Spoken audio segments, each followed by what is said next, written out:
Hello, everyone. Yes. Awesome. So, like so many of you, I get up every day and I figure out how I can move the boulder a little bit further, how I can find the next strategy or implement whatever I'm doing. But my earliest passions were martial arts and cooking. And when I was young, I had heroes that were all some version of Superman. And I think I was maybe smart enough to understand that I couldn't fly and kryptonite really didn't work. So I chose James Bond, Bruce Lee, and Shaft. So you sort of had to be there to get that combination. But for me, it really worked. And when I was about 5, I lived with my grandparents. So that included my Uncle Richie. We were inseparable. Like, he was my best friend. He was also my father figure, since my father wasn't around at the time. And we would spend every moment together. I think he was trying to get rid of me sometimes, but for the most part, he put up with me. We had this boxing ring, a makeshift boxing ring with dusty couches, and we moved all the mirrors, got everything out of the way so we wouldn't upset my grandparents. And our little ritual went something like this. We would binge on kung fu movies. So, Fist of Fury, Return of the Dragon, you name it. We'd eat a ton of candy, get jacked up on sugar, and then go into the basement and put on what I remember as really massive boxing gloves, because I was a little guy and these were 16-ounce leather boxing gloves. So I don't know if you've ever put them on, but they're sort of uncomfortable. So we'd bounce around like we were prize fighters, and I was imagining that I was the next champion of the world. My uncle, great guy, he would do his version of rope-a-dope, which meant that he hit me and I tried to block, and then he would do a karate yell, and then he would sidekick me across the room into the couch.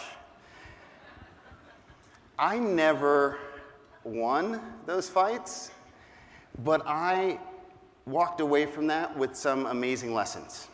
The first one is that losing sucks, right? Losing sucks, but if you can have some caring and respect for the person you've lost to, it's a little inspirational. It makes you want to get back up again. And then the other one is, he was really good at that very last moment, having an encouraging word that would get me back off the mat, dry my little tears, and get me back on the ring and psyched again to go at another round. And then lastly is that if you practice something a little bit every day, day in and day out, you actually get really good at it. You get better than most people in the world if you don't stop. So I have come to believe that there's a real correlation between the things that we do as young people and the experiences that we have. For me, I think there's a direct correlation between martial arts, cooking, and what we do to build a business. And if you think about it, we are, in a day in and day out sense, as entrepreneurs, we're warriors, right? This is not for the faint of heart. When you look at your bank balance or your P&L, and you are responsible for making sure that the lights stay on, this is not a small task. This is not like punching a clock and you get to show up. So on the other side, I'll walk you through that. So when I started studying martial arts, I was so bought into the sensei, right? The idea of the wax on, wax off, it was all very spiritual. Super hard work, you had to be very diligent. Like you showed up, you could not be late. If you were late, you did push-ups, lots of push-ups. You would have to, I don't say wear the dunce cap, but you sort of had to be in the corner.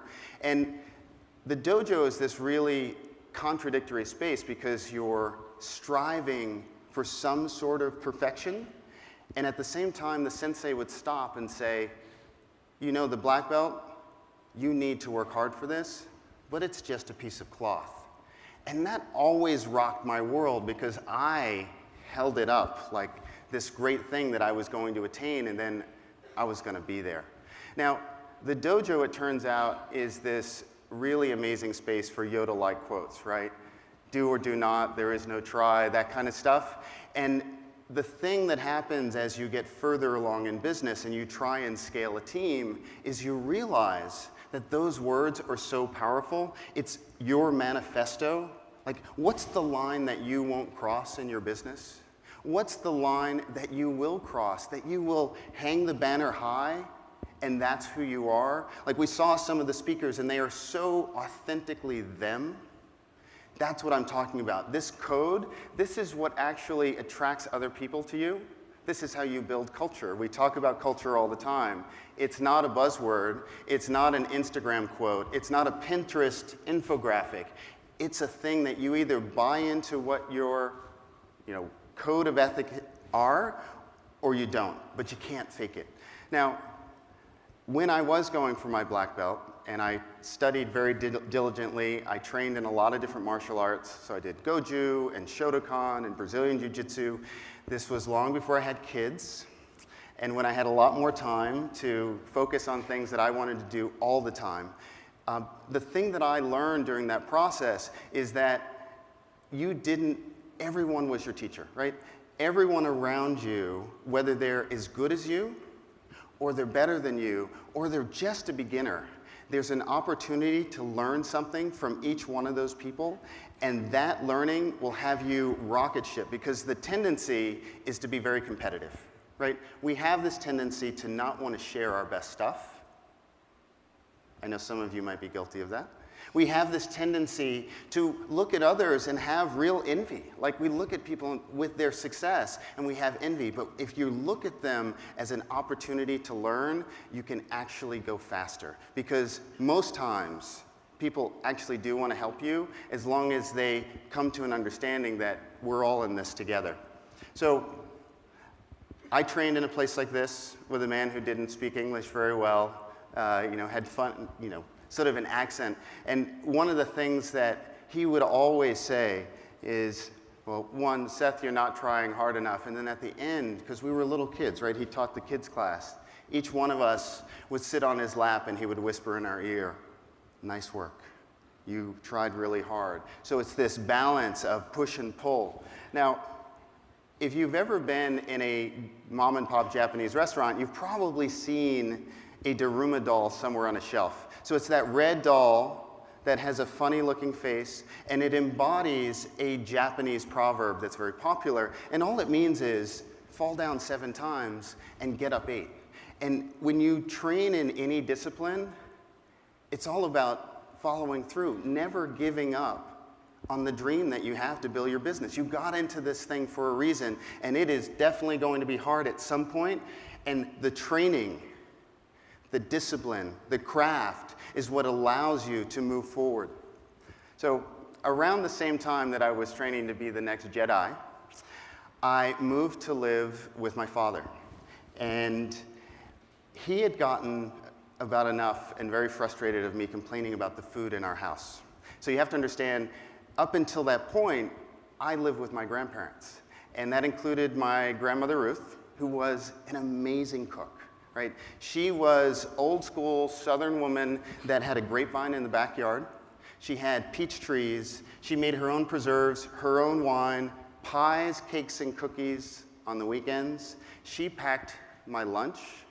And then I went to live with my dad. God bless that man. But his repertoire consisted of brown rice and stir-fried vegetables every single day. That's all he wanted to do because he was a hippie. That was the thing, right? Want to eat really well, it's got to be clean and unflavored. It's true. He was really smart, much smarter than I gave him credit for, and he bought me 2 cookbooks. The first one was Joy of Cooking, the second one was The Art of French Cooking, and he offered to make me a deal. And he said, you can cook anything you want, anything. I'll do the shopping, I'll do the cleaning, you just can't complain ever again. Now that's pretty heady stuff for a 7-year-old, but I think it took me, I'm serious about this, I think it took me all of about 2 seconds to decide that I wanted to make donuts. And for those of you who bake, you know that hot oil, yeast, salt, sugar, and flour is not like making a Toll House cookie. He was so patient while I totally destroyed our house. I think I burnt myself. I think he got burnt with the oil. And how he tells the story is that somewhere around midnight, we had the saltiest donuts that he had ever tasted. And I was hooked. I was hooked on the discovery that I could create anything that I wanted, that I could experiment, and I could watch the face of someone joyfully experiencing the thing that I created. That's what we do in business. And when I think back to that moment, it's exactly what we do in business and marketing. Like today, we have access to every self-education opportunity that you could possibly imagine. We don't need someone as a gatekeeper to find the information to do what we want to do. We can experiment to our heart's content. We are also surrounded by expertise in each and every one of you who sits in one of these chairs that will actually tell you what they do. If you want to know about Facebook, raise your hand. Like, go into the group, go to the dinner tonight, grab someone and talk to them, talk to the speakers. It is really easy to do that. That access is just what it's like to cook. It's just what it's like to do martial arts, where you literally can find anything that you want and you show up every day to make the donuts. It's not necessarily rocket science. Now, once you figure out your recipe, then you can scale it, right? Then you can codify it, you can write it down, you can train someone, and you can go to the next level. Now, when I was about 23, I opened a pie company in New York City. I love pies, by the way, if anyone bakes. When I was 26, I opened my first restaurant, and we had a very simple mission. And the mission was cook the food that we wanted to eat and make sure that every guest was treated like a guest in our home. They weren't customers. They were treated like we wanted to be treated, right? I didn't know that that was my ethos when I was 26 years old, but I found out later that the things that you say that are really important, the mission that you write, you're actually going to do some part of that mission. It's going to be a part of the core of who you are. Now, that mission created a restaurant that serves 10,000 people per week to this day, 25 years later. And the things that we do, when you cook and create for someone that you care for, like when you have a customer that you actually want to help, like you really feel it. I know that everyone in this room loves helping their customers. So where we are today is we have all this great technology. We have all this great marketing know-how, and yet the digital experience of what we do is somehow lost the baking part, somehow lost the creativity, somehow lost the desire to just connect with someone and make a difference in their lives. Because if we're going to do what Gary was talking about, we've got to be digital, we also have to be human. Because that's the thing that connects us to other people. That gives us the caring part. Now, martial arts gives you the discipline, it gives you the fortitude, it gives you the willpower to do the grind that you have to do every day to get the job done, to make sure you go to the showing and increase your production, all of those things. That's the martial arts side. Now, the other side, the cooking, that's where you get to play jazz. That's where you get to figure out how to articulate who you are and what you care about with your customers, and how to create customers for life. That's the recipe. Thank you very much. I really appreciate your time.